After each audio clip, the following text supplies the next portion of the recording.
Halo guys, it's me Jojo and welcome back to ASMR Film. Aku sama Mama review film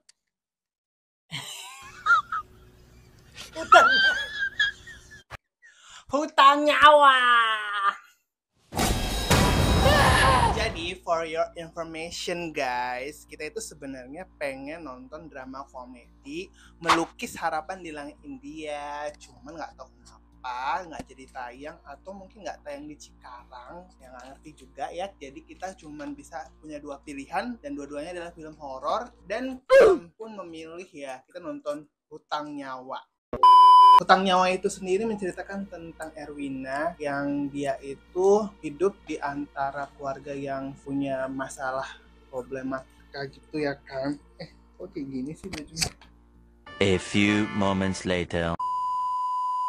Ya problematikanya itu banyak. Jadi pertama dia itu single parent, terus kedua dia itu punya abang yang nggak guna, hobinya cuma judi sama mabok, terus punya ibu yang sakit-sakitan, punya anak yang kerjanya ngajak main mulu padahal mamanya harus kerja, terus bapaknya yang nggak tahu keberadaannya di mana. Suatu ketika, ini karena anaknya si Jody ini pengen main, ya dibawalah sama mamanya ke tempat dia kerja gitu kan. Bawa, terus si Jodinya ini bosen, terus dia mau main, terus mamanya bilang, udah kamu main kalian sendiri. Ya namanya juga anak kecil, main sendiri, gak ada safety-nya, udah ketimpa minyak panas, melepuh tuh badan.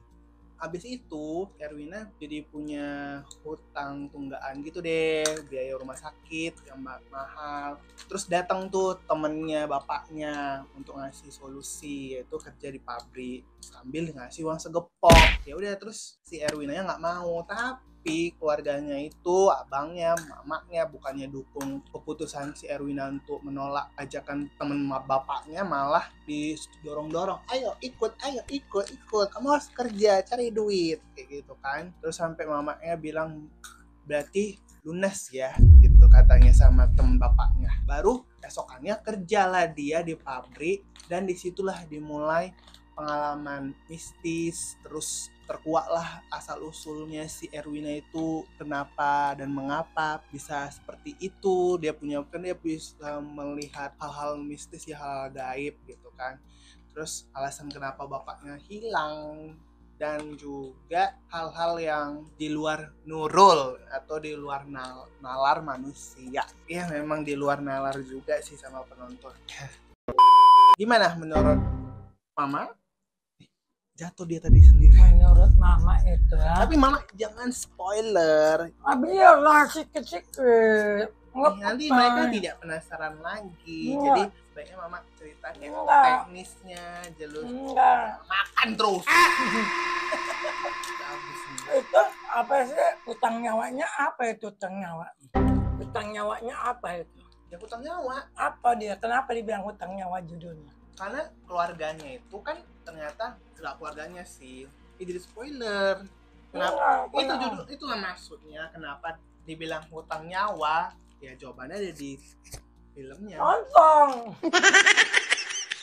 Nonton. Pokoknya hutang nyawa itu sebenarnya nama lain dari tumbal. Jadi kalau film horor itu biasanya itu aja. Tumbal, perjanjian, itu aja lah. Pokoknya horor itu, cuman dibumbu-bumbuin musik, jalan cerita yang aneh-aneh gitu kan. Jadi nontonnya seperti mencekam, ketakutan kan gitu. Tapi di film ini bukan sekedar film, kisah nyata pun sampai detik ini masih ada yang namanya perjanjian. You mau kaya? Ya udah, bikin perjanjian sama setan. Nah itu ya kalau horor ya gitu aja, persugihan, perjanjian, ya gitu-gitu aja tuh film. Man, jalan ceritanya di sini yang kita akui dari awal sampai 3/4 itu dibikin segmen apa itu segmen istilahnya. sesuatunya disembunyikan, ditaruh paling akhir gitu. Suspense. Suspense. Iya. Jadi dari awal sampai 3/4 kita bertanya-tanya, ini apa sih jalan Apa yang ceritanya? sebenarnya terjadi? Tapi kesimpulannya sebenarnya biang keladinya tuh Spoiler Bunda.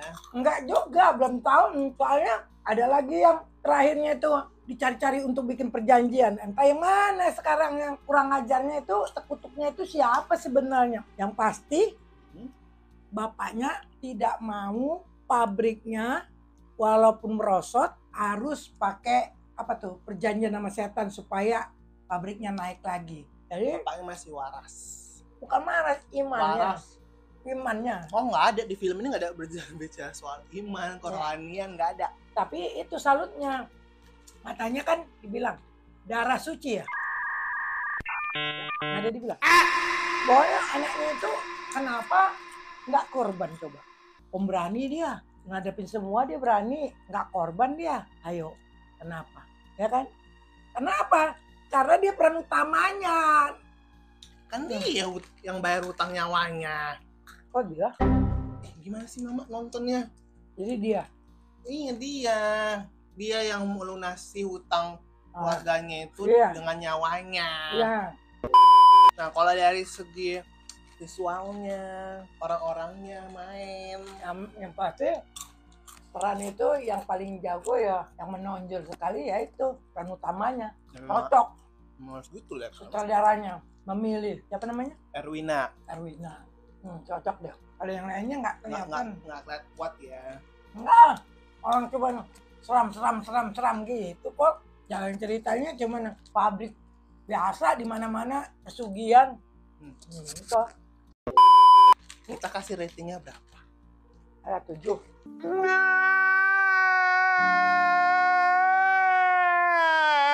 Karena jalan ceritanya gitu-gitu aja.